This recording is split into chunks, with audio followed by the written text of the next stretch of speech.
Teman-teman, kita akan membuka Alkitab kita. Matius 6 ayat 25 sampai 34. Living beyond anxiety. Saya akan bacakan buat setiap kita, atau kita baca bersama-sama ya, biar seru ya. Matius 6 ayat 25 sampai 24. Saya akan baca dahulu. Karena aku berkata kepadamu, janganlah khawatir akan hidupmu, akan apa yang hendak kamu makan atau minum, dan janganlah khawatir pula akan tubuhmu, akan apa yang hendak kamu pakai. Bukankah hidup itu lebih penting daripada makanan, dan tubuh itu lebih penting dari pakaian? Siapakah di antara kamu yang karena kekhawatirannya dapat menambahkan sehasta saja pada jalan hidupnya? Lebih keras. Namun aku berkata kepadamu, Salomo dalam segala hal kemegahannya pun tidak berpakaian seindah salah satu dari bunga itu. Sebab itu janganlah kamu khawatir dan berkata, apa yang akan kami makan, apa yang akan kami minum, apakah yang akan kami pakai. Tetapi carilah dahulu kerajaan Allah dan kebenarannya, maka semuanya itu akan ditambahkan kepadamu bersama. Sebab itu janganlah kamu khawatir akan hari esok, karena hari esok mempunyai kesusahannya sendiri. Kesusahan sehari cukuplah untuk sehari. Teman-teman, anxiety itu apa? Anxiety menurut Dictionary of Psychology berkata ditandai dengan sebuah kondisi perasaan yang intention. Ada tensi di situ, ada ketegangan di situ. Pikiran-pikiran yang khawatir dan juga berpengaruh terhadap tubuh. Karena blood pressure kita itu bisa increase ketika kita sedang anxious, teman-teman.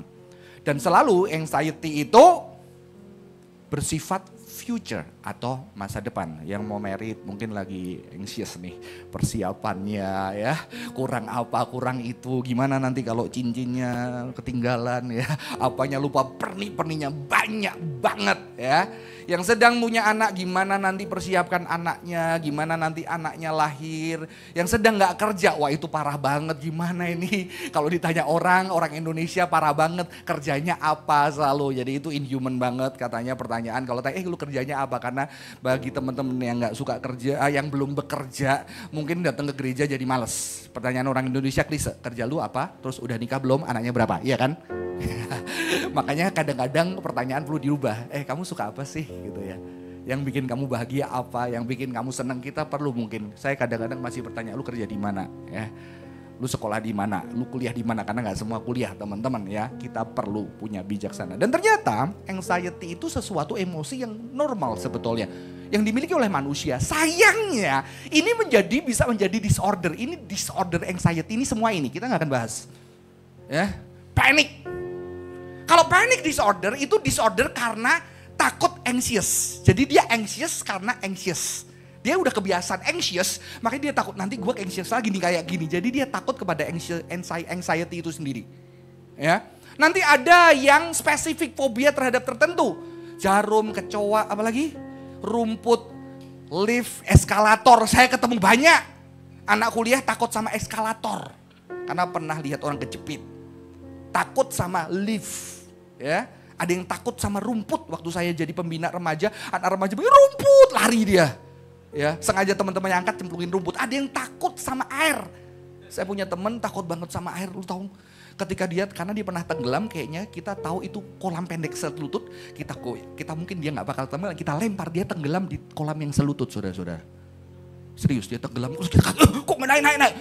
Terus kita angkat, ini pendek. Oh pendek, dia baru sadar. Dia sudah hampir mati. Ya.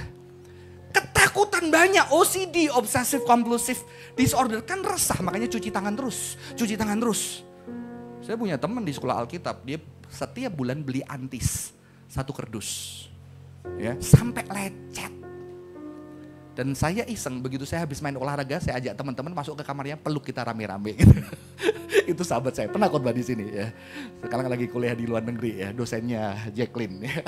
Wah, teman-teman ini banyak banget, ada yang takut dengan ruangan. Ruangan yang sempit banyak orang bisa pingsan kalau ada di tempat ini. Udah sempit banyak orang pingsan dia karena dia gak nyaman. Mungkin waktu kecil pernah disekap, dikunci di kamar mandi, gelap, takut dengan gelap. Ada yang takut di kerumunan karena mungkin dia pernah dilecehkan di jalan. Begitu jalan ada orang banyak dia malah jadi anxious, saudara-saudara. Ada yang takut dengan banyak hal ketika kita berbicara tentang anxiety. Dan itu bisa menjadi disorder. Ada yang takut social. social anxiety disorder, ya. Dan bahkan ada selective mutism, itu menarik. Orang yang kalau anxious dia nggak bisa ngomong, ya. Di depan dia bisa, ditanya nggak bisa jawab, ujian nggak bisa jawab. Saya punya teman orang tuanya berat banget kalau marah-marah sama dia kalau nggak bisa jawab, sehingga setiap dia pinter banget, tapi kalau mau ujian dia selalu nggak bisa bicara. Padahal dia pinter banget. Karena dia ingat memori kasih kecil, kalau nggak bisa jawab papanya marah-marah. Saya begitu ditanya dosen pada dia cerdas banget. Besok selective mutism.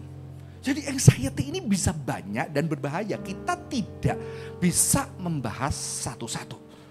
Tentunya teman-teman, bagaimana kita menghadapi anxiety? Kalau nggak ada anxiety, kalau kita nggak anxious, bahaya nggak? Bahaya. Kita nggak resah apapun, kita nggak takut apapun.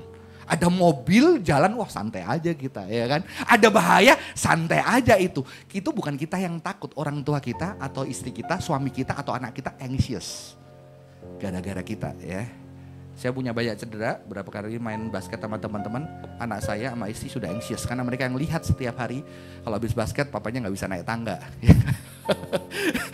Saudara-saudara, mulai kalau jatuh katanya anak saya, rekam papa, begitu papa jatuh, saya ikut jatuh. Papa gak apa-apa. Padahal saya juga lumayan terlatih jatuh, saudara-saudara, karena belajar kungfu ya. Jadi biasa jatuh gak apa-apa. Kemarin jatuh guling-guling gak ada yang sakit, saudara-saudara.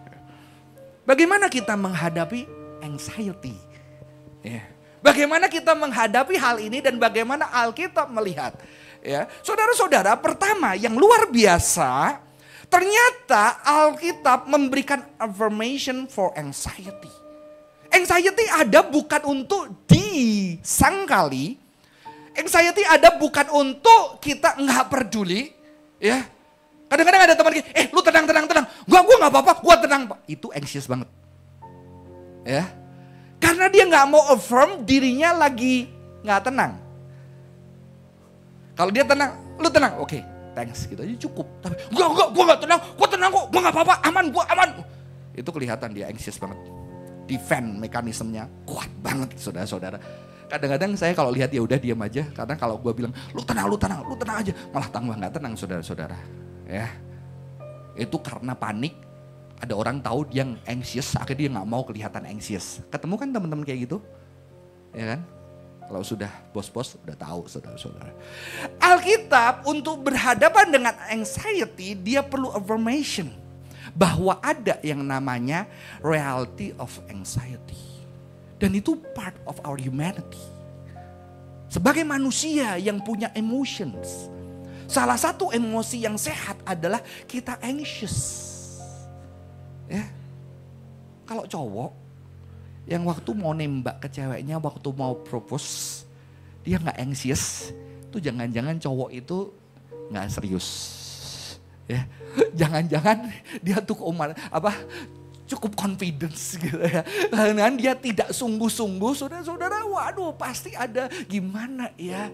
Nanti salah ngomong ya, nanti ditolak, kan bisa aja ditolak. Nanti kerasa-kerasaan, Tim dulu takut ditolak gak Tim? Anxious gak Tim? Chris? Takut lah. Saya untungnya saya gak ngelamar jadi aman. Di zaman saya belum ada yang gaya kalian duduk terus, wah will you marry me? Ya celakanya kalian posting-posting, akhirnya istri saya lihat, kamu kok dulu gak kayak gini? Bukan zamannya please. Saya langsung bawa orang tua saya, ayo mak lamar gitu ya. Zaman saya orang tuanya datang ke rumahnya, saudara-saudara. Ya, nanti saya bikin story loh, kamu kok gak kayak saya, bawa orang tuamu langsung datang, saudara-saudara. Saudara-saudara, itu adalah sesuatu yang di-affirm. Kita harus mengafirmasi, ya. Saya kasih contoh, ketika Alkitab bilang jangan takut, berarti orang yang kepadanya di Alkitab itu dituliskan sedang takut. Jadi nggak mungkin Tuhan ngomong jangan takut. Tuhan, gua nggak takut. Ngapain dia ngomong jangan takut? Saudara-saudara, ketika ayat ini dimunculkan tadi kita baca, konteksnya adalah murid-murid dan banyak orang sedang ada di bukit menunggu pengajaran Yesus. Dan Yesus bilang, jangan khawatir, don't be anxious. Berarti Tuhan Yesus tahu bahwa orang pada masa itu sedang resah. Orang sedang resah bisa cari Tuhan gak? Bisa banget. Tapi setelah dijawab masalahnya bisa selesai gak? No. Kalau bisa selesai Tuhan beresin, selesai. Minggu depan anxious lagi gak? Minta jawaban lagi, selesai. Makanya Tuhan tidak hanya menjawab doa kita, tapi Tuhan mengajarkan akan realita. Yang pertama, lu sadar, gua tahu kamu sedang anxious.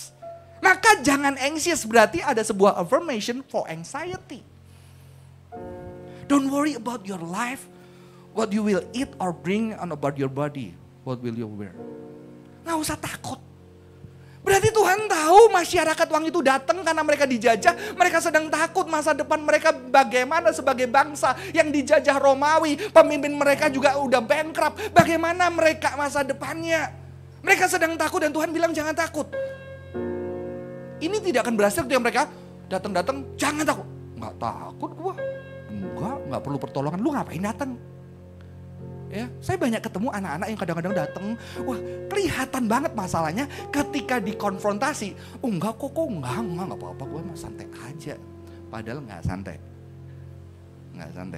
Kalau kamu udah ketemu banyak orang, kamu tahu dia sedang punya problem tapi dia nggak mau admit it. Dia deny problem itu. Kadang-kadang bisa dengan bahasa-bahasa rohani, dengan ayat-ayat suci. Makanya saya kritis orang yang suka pakai ayat. Pakai ayat buat sembunyi. Dan tidak berani mengakui padahal firman itu seperti pedang yang harusnya membelah hatimu. Dan kau bisa jujur di hadapan Tuhan. Ternyata gue takut loh. Ternyata gue gak good loh. Kenapa gue gak oke. Ya. Pertama kali teman-teman kamu harus affirm. Apa yang buat kamu anxious? Ya. Gak apa-apa. Ketika kamu anxious. Kamu gak nyaman, tubuhmu blood pressure-nya naik. Ya, kamu resah akan apa yang terjadi ke depan. Affirm. Sadari itu. Maka kalau kamu di counseling, kamu yang pertama kali di dalam counseling yang ditekankan adalah kamu berani jujur dengan perasaan-perasaan di dirimu yang tidak nyaman. Kekecewaanmu, kemarahanmu, kekesalanmu, kebencianmu, ketidakpercayaanmu bahkan kepada Tuhan. Maka kadang-kadang di dalam konseling nggak mau pakai ayat-ayat dulu. Karena orang Kristen banyak bersembunyi, banyak menggunakan ayat untuk menyembunyikan sesuatu yang betulnya Tuhan mau beresin. Tuhan akan kejar itu terus. Dan di dalam dunia sekarang nanti kita akan lihat ternyata apa yang Tuhan sampaikan ini, wah sudah sangat luar biasa. Ya. Kamu harus, Tuhan langsung tahu kamu anxious karena makanan, masa depanmu, makan apa, hidup apa. Setiap kita beda. Ada yang punya makanan cukup. Sorry, ada yang beberapa turunan kalau dihitung harta orang tuamu cukup. Tapi kenapa anxious itu tetap ada? Dan apa anxiousnya? Temenmu bilang, ngapain lu? Lu enak lu, tapi kamu tetap anxious. Kamu harus tahu pertama kali apa? Kamu sadari, oh iya, gue anxious. Karena apa? Ya, coba bisa sejenak diam. Pikirkan hal yang paling kamu resah seminggu ini. Oke, pejamkan mata, saya kasih waktu. Coba pikirkan. Atau selama hidup yang paling kamu bikin anxious.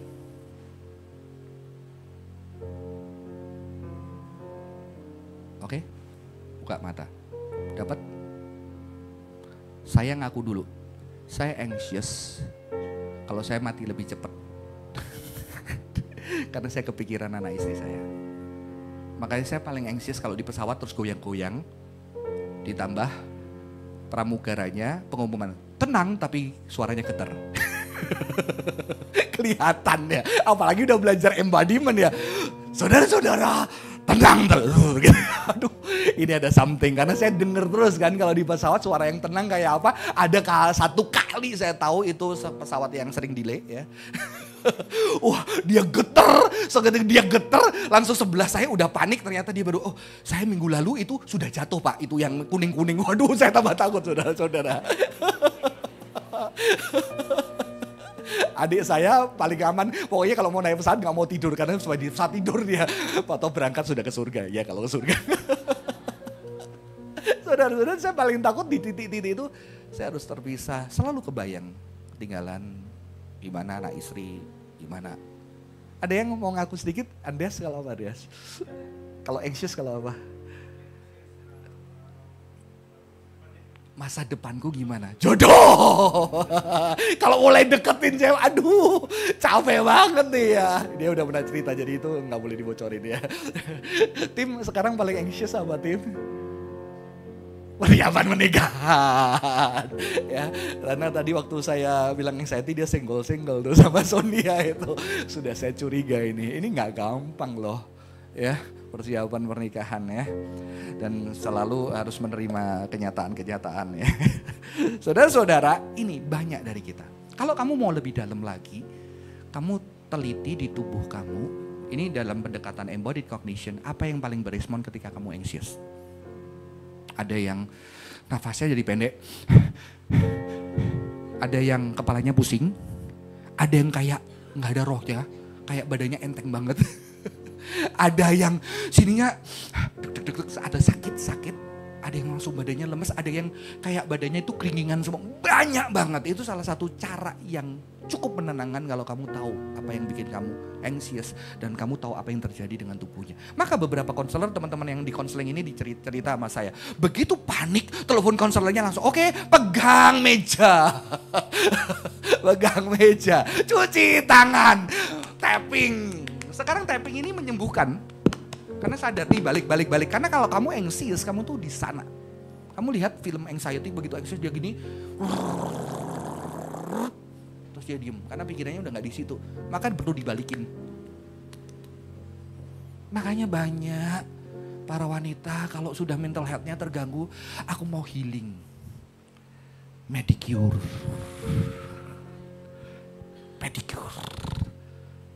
Makan, karena apa? Itu semua balik ke badan kamu. Cuma itu kurang efektif karena kamu harusnya tahu simptom apa di badan kamu yang paling normal. Ketika saya belajar coaching embodiment, selalu kalau orang stres ditanya, apa fenomena yang paling kamu rasain kalau kamu stres? Rata-rata sama.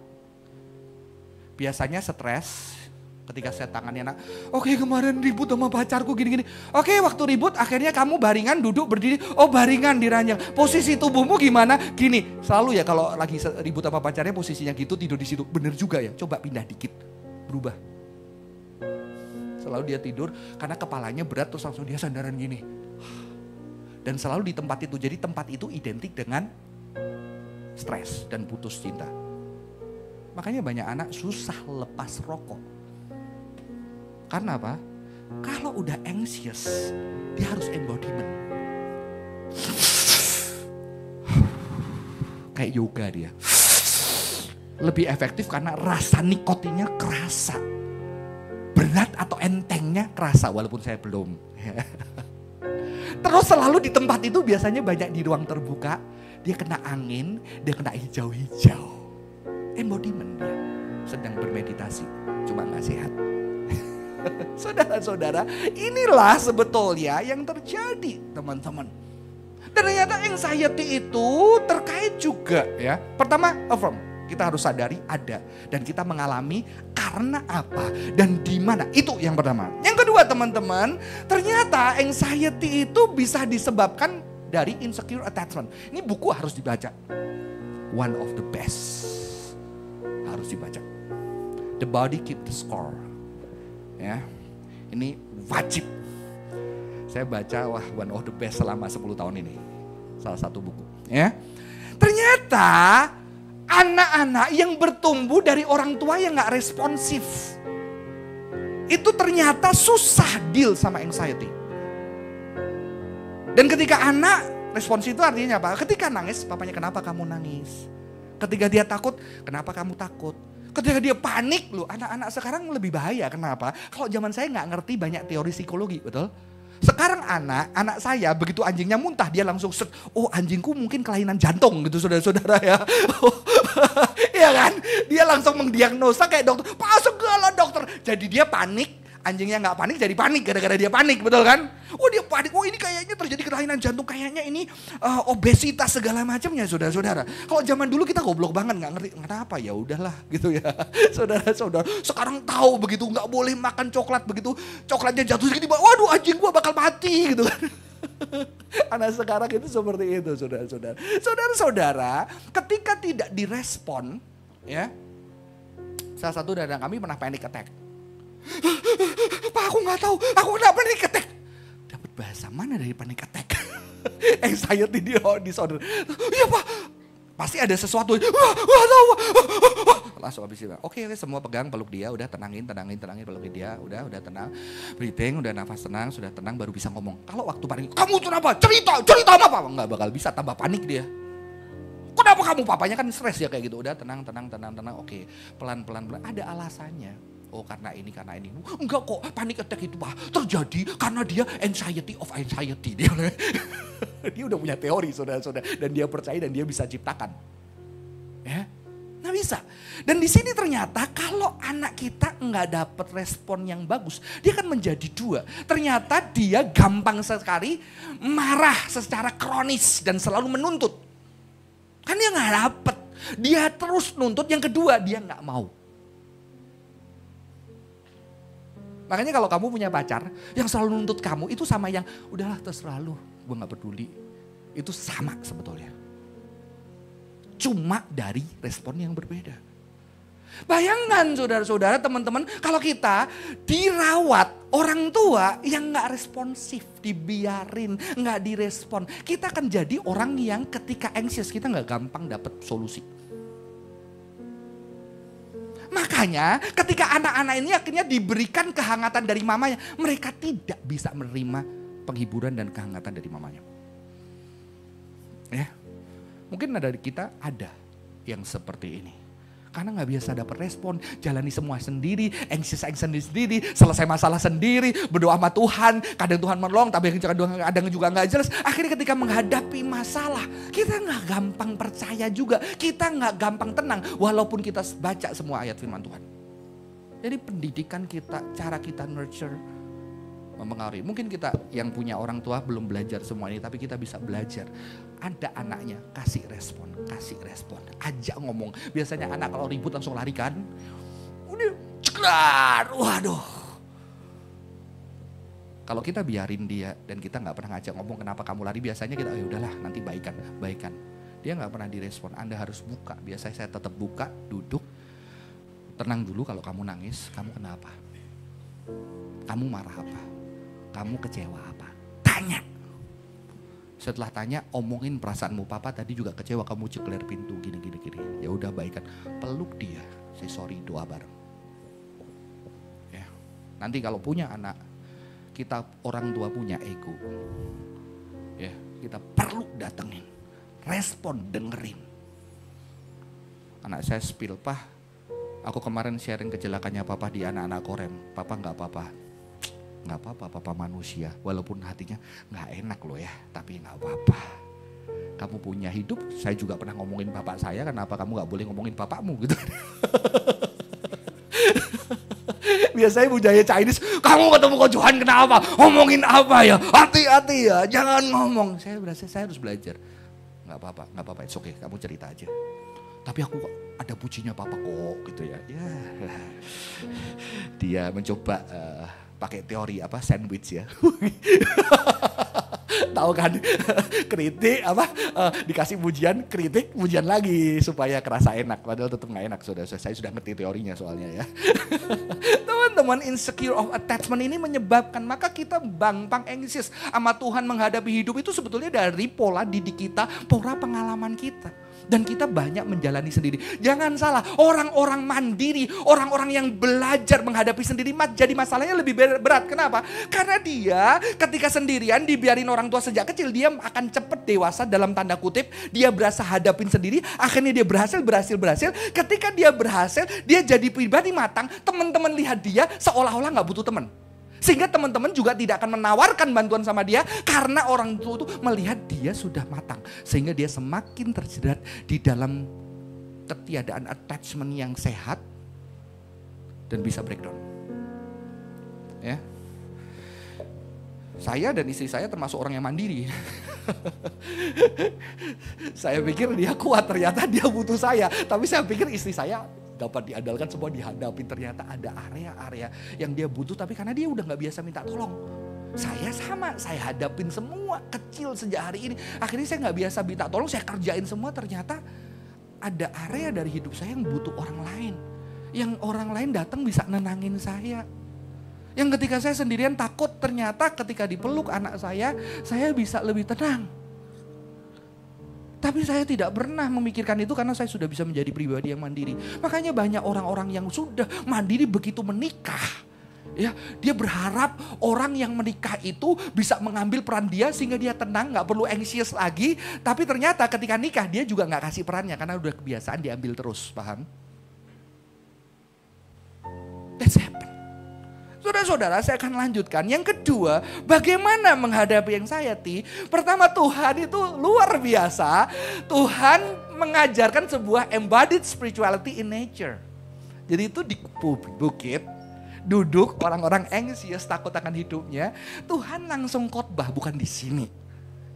Tuhan langsung khotbah, dia ngomong apa? Look at the birds flying about. Dia enggak menanam, dia enggak menabur.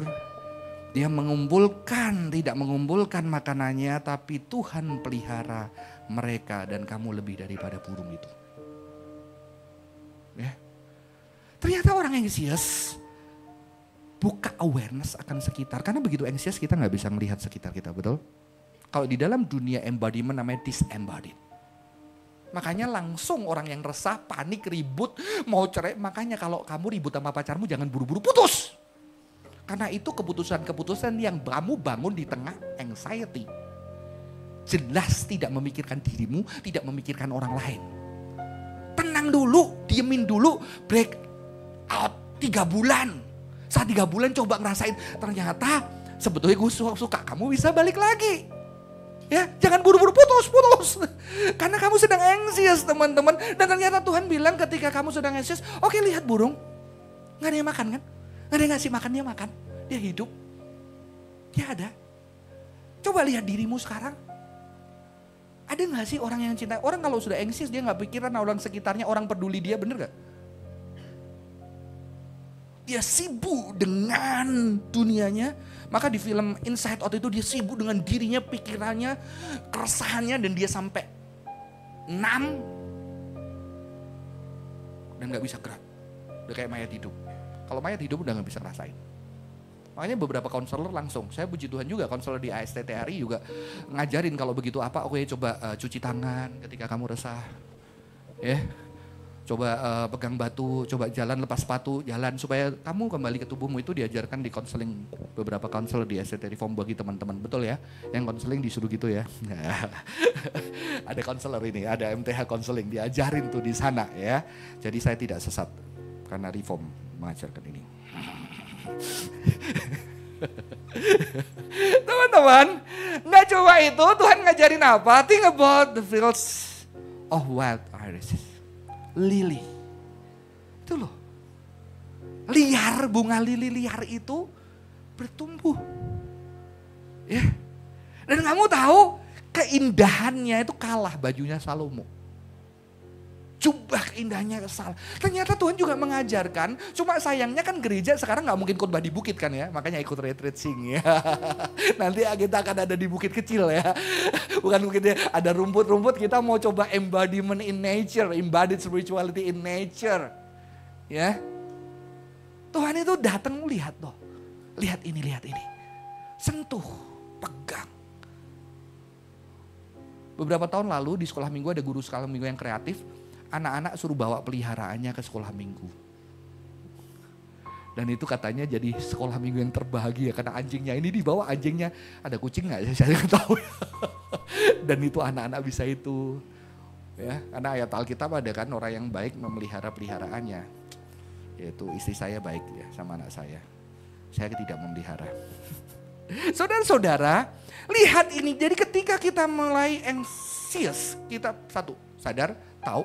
Dan mulai saudara harus buka diri Anda untuk melihat dunia ini, melihat kehidupan gak cuma tanaman, gak cuma hal indah, melihat hal yang indah. Ya, melihat hal-hal yang di sekitar kita, melihat kehidupan itu sangat membantu. Ya, sayangnya banyak orang ketika resah dia kemana? Dia mengurung dirinya di kamar, lihat bantal bekas jigong dia, ya, lihat baju-baju kotor dia yang nggak dicuci, lihat tutup bantal, lihat layar yang tidak ada emotion. Teman-teman tahu, terbukti secara ilmiah anak yang belajar di layar dengan yang langsung lihat tubuhnya, kemampuan menyerapnya jauh berbeda. Sudah terbukti. Ya. Makanya pencipta iPad siapa? Siapa? iPad siapa yang ciptain? Steve Jobs, anaknya disuruh main tanah, nggak main iPad teman-teman. Karena itu mereka lebih belajar sesuatu. Teman-teman, ada sesuatu yang unik lagi yang saya temukan. Ini buku nggak sebagus yang tadi sih. Saya bacanya cepet ini, nggak begitu tertarik. Tapi ada beberapa poin yang bagus. Ternyata di dalam otak kita ada spindle cells, itu adalah sebuah yang namanya compassion cells. Dan compassion cells ini distimulasi dengan doa dan kontemplasi. Saya jadi langsung baca ini keinget Josh. Josh beberapa bulan yang lalu sempat ngata-ngatain para koruptor kan. Koruptor, mati aja. Tapi terus dia berdoa, tersentuh dia. Kayaknya compassion cells-nya Josh kena nih. Karena dia berdoa akhirnya gue gak lebih baik daripada koruptor itu. Kita juga, dia manusia yang juga punya pergulatan dan segala macam. Dan dia berdoa waktu itu teman-teman. Dan ternyata ketika area ini dilatih ketika melihat seseorang yang di dalam penderitaan, dan ini membantu kita merasakan empati dan belas kasihan di otak kita, maka di otak kita itu cinta kepada Tuhan dan cinta kepada manusia itu sangat terkait. Doa, mencintai Tuhan, mencintai sesama itu sesuatu yang nempel dan ada di dalam tubuh kita, di otak kita. Dan itu bisa di-exercise. Melalui apa? Melalui doa, kontemplasi, berbuat baik. Dan celakanya ketika Anda stres, takut, dan marah, area ini, tempat ini itu shutdown. Ya. Dan situasi yang menghasilkan ketakutan dan anxiety akan menutup atau mematikan area di otak kita yang melaluinya kita itu punya belas kasihan dan berpikir rasional. Jangan putus cinta ketika Anda anxious, please. Jangan cerai ketika Anda anxious. Karena ini udah gak beres. Karena gak ada belas kasihan. Maka kamu rasa ketika orang pada ribut, betul gak? Saya waktu nikah, yang mau nikah, kamu janji. Jangan sampai ada kata cerai keluar dari mulut kita. Puji Tuhan sampai hari ini saya sama istri, saya yakin dia udah mau, saya udah mau, tapi kita tahan. Karena kita udah pernah janji. Mungkin di janji nikahnya saya berjanji tidak akan mengucapkan kata cerai gitu saudara-saudara. Itu mungkin menolong. Tapi sebelum janji nikah kita bilang, oke, kita gak boleh mengucapin kata cerai. Kita pernah berkelahi sampai ke titik, terus kamu maunya apa? Kamu maunya apa? Kamu maunya apa? Tapi gak keluar katanya, aman. Mending, kamu gak mau aku ya? Kamu gak mau aku ya? Mending gitu saudara. Karena kita menghindari kata cerai. Kenapa? Kata itu bisa muncul ketika Anda anxious. Karena nggak rasional, perasaannya nggak jalan. Makanya banyak orang begitu ketua cerai, yang satunya juga marah cerai, udah gengsinya gede udah cerai. Dan ketika benar-benar cerai ada kehilangan yang besar.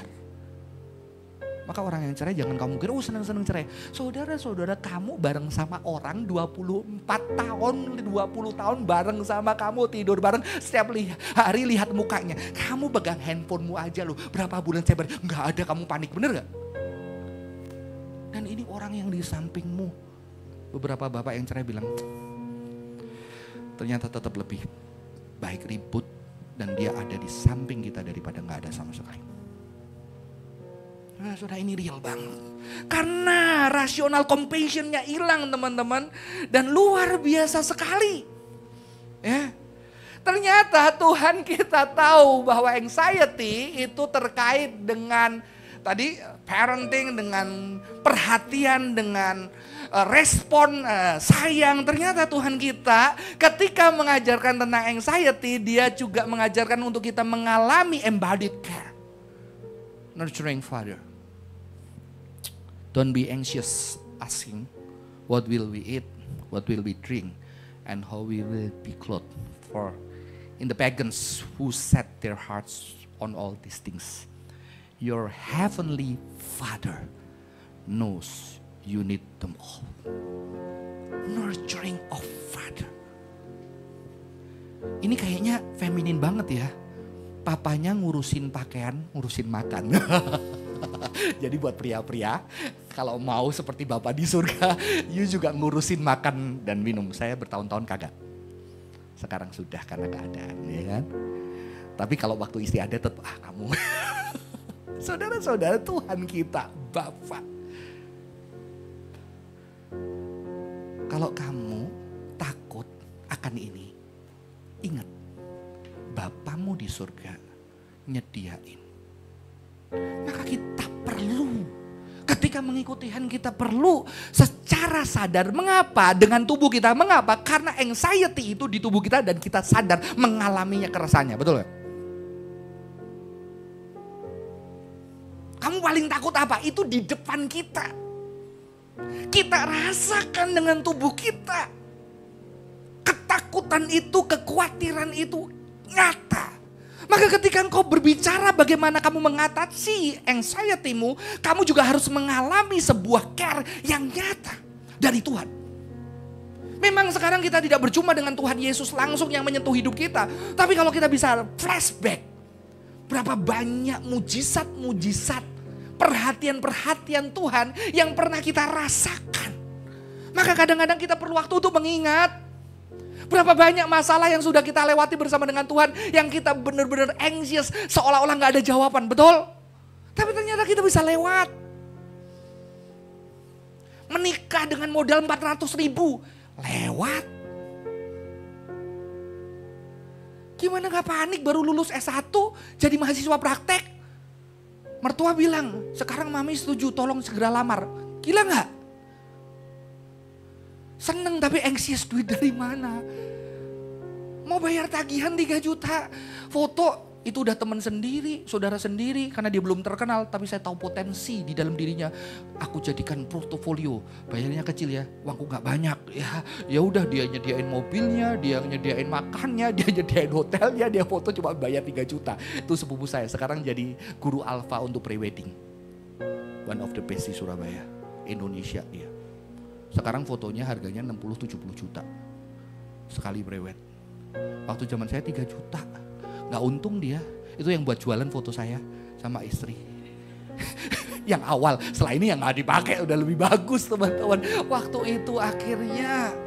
Waktu diminta 3 juta. Aduh ada. Dari mana ya? Ternyata gereja saya sudah full time digaji part time selama 1 tahun. Saudara, gerejanya salah gaji.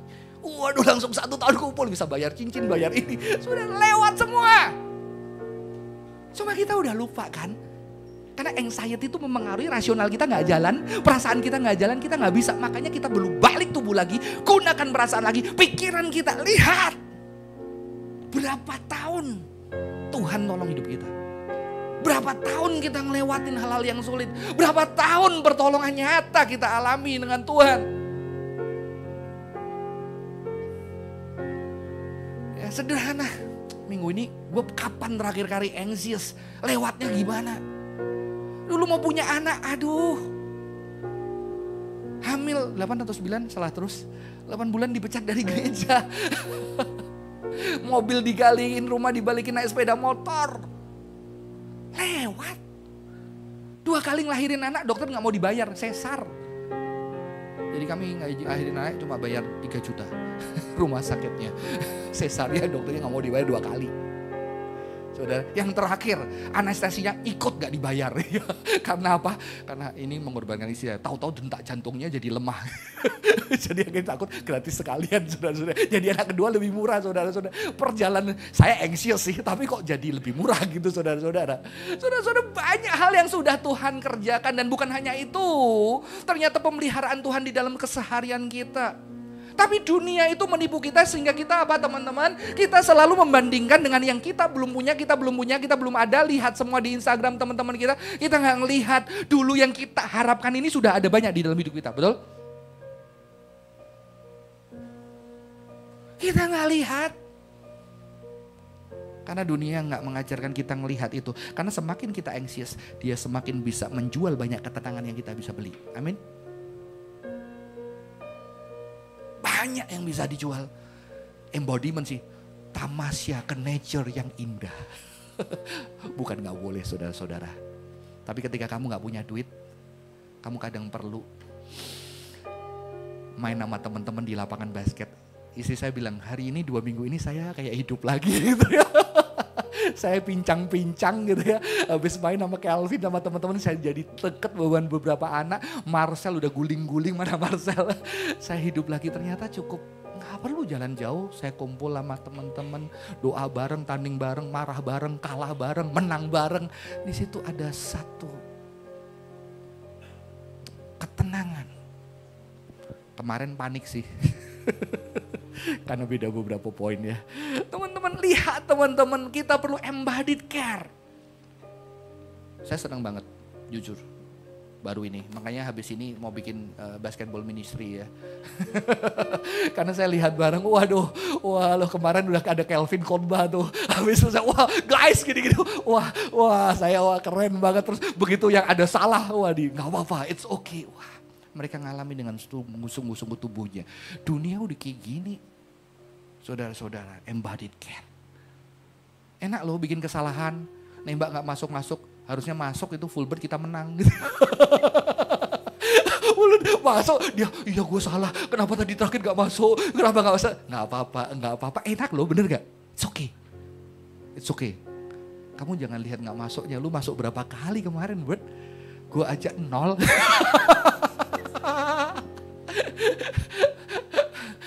Udah, teman-teman, itu sesuatu yang indah, embodied care yang kita perlu. Yang terakhir teman-teman, luar biasa Alkitab yang Tuhan kasih. Karena anxiety kan future oriented kan, orientasinya ke depan. Ternyata Tuhan ngajarkan living in the present moment. Dan bukan cuma itu. Teman-teman, jawaban tadi, afirmasi bahwa anxiety itu ada di dunia.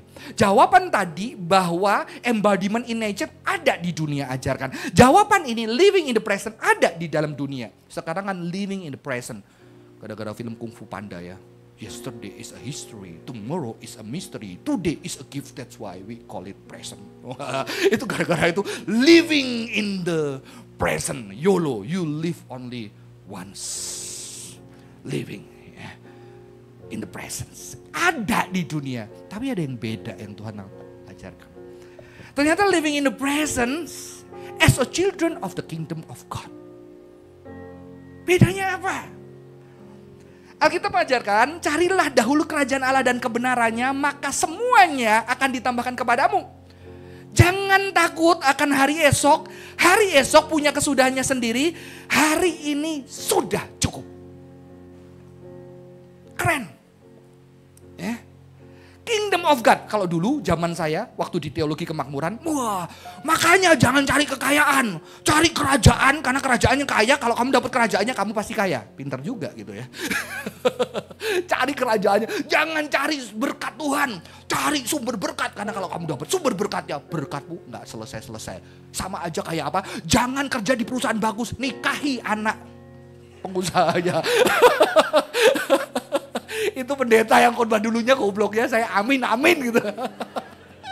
Saudara-saudara, bukan itu maksudnya. Ketika kamu berbicara tentang kerajaan Tuhan itu membuat kamu nggak penting semuanya. Segala harta, segala kekayaan, karena ayat sebelumnya berbicara kekayaan yang kamu kejar, dia bilang, itu kalau kamu kenal kingdom of God, itu nggak penting. Karena kingdom of God more than that. Jadi anxiety Kristen gak cuma tenang, kamu tenang, oke, no. Kamu as a children of the kingdom of God. Kamu punya value kerajaan itu. Yang melihat panggilan Tuhan sebagai anak-anak Tuhan lebih penting dari segala harta. Harta bisa Tuhan kasih teman-teman.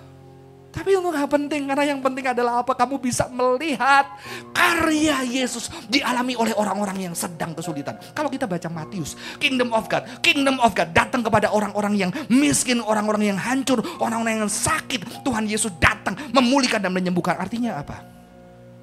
Untuk menghadapan dengan anxiety, kamu gak cuma living in the presence, tapi living in the present as the children of the kingdom of God. Artinya apa?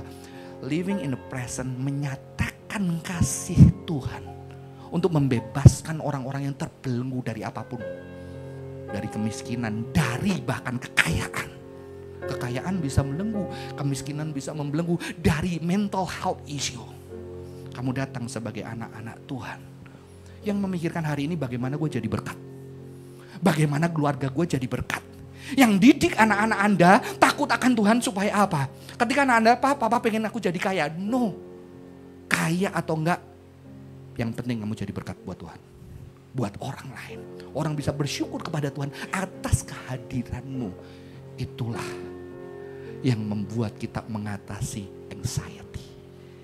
Saudara-saudara, kekristenan tidak pernah menolak anxiety. Anxiety bagian dari emotion. Bahkan ketika Yesus sedang mengerjakan pekerjaan yang termulia untuk kedatangan kerajaan Allah, dia menghadapi anxiety yang begitu dahsyat. Sebelum salib, sampai tubuhnya penuh dengan darah, keringat darah. Sampai dia ketakutan, sampai dia berkata, Tuhan aku sendirian.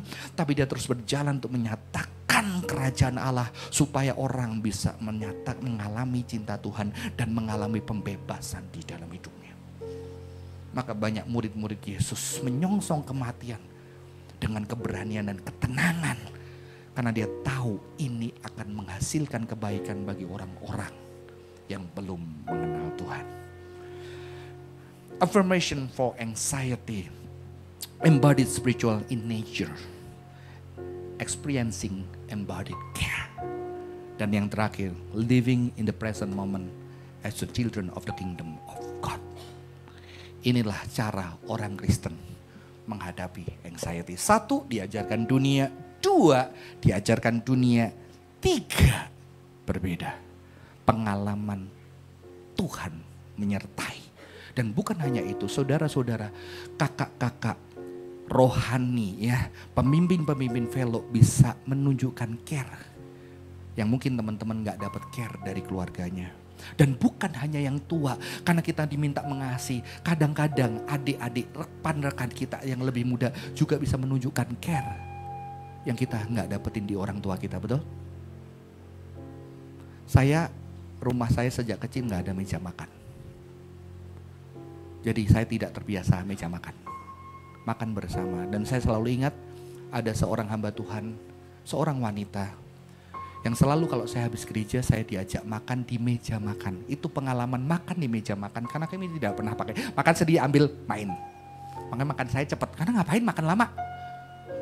Pulang sekolah, main, basket, kungfu gitu ya. Karena gak ada meja makan, gak ada ngomong. Tapi hamba Tuhan itu selalu, kalau saya pulang gereja, ayo Johan makan. Tahu menunya apa? Nasi, ikan asin, tempe. Besoknya nasi, telur, tempe. Besoknya nasi, tempe, tahu. Pokoknya di situ-situ aja. Nggak pernah daging sapi, daging babi, nggak pernah, saudara-saudara. Kadang-kadang ayam. Dan ternyata saya tidak pernah lupa. Dia ajak, ayo kita berdoa. Dia berdoa, habis itu kita makan 3 orang di meja. Saya selalu ingat momen-momen itu. Saudara-saudara, saya mengalamati kalau di keluarga saya tidak ada makan. Mama saya menyediakan makanan itu berkat, tapi makan bersama ternyata Tuhan bisa pakai orang lain untuk memberkati saya. Walaupun saya jadi tidak perlu meja makan juga di keluarga saya. Untung Cimel ada, jadi Cimel protes. Yuk ada meja makan saudara-saudara. Ya. Saudara-saudara, kita bisa saling memberkati supaya teman-teman kita bisa merasakan embodied care. Dan kita harus hidup sebagai anak-anak kerajaan Allah hari ini. Hari ini. Karena apa? 10 tahun lagi, 20 tahun lagi adalah hari ini. Anda 11 tahun lagi, hari ini. Besok, hari ini. Jadi Anda selalu mengalami masa depan sebagai hari ini. Amin.